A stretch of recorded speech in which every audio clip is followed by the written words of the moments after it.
Hello guys, শুভ সকাল। তো আজকে মানে একটা ভিন্ন কানের ভিডিও নিয়ে এলাম। তো মালয়েশিয়ার প্রযুক্তিতে কীভাবে কাজ চলে দেখেন।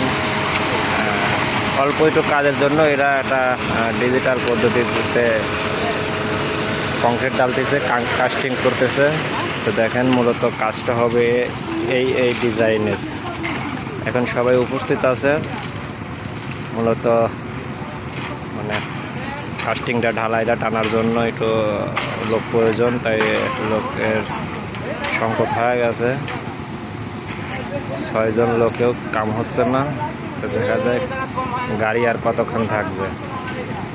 এই গাড়ির ভিতরে 3 ঘন্টা ঢালাইটা রাখলে পরে আপনার নষ্ট হয়ে যাবে।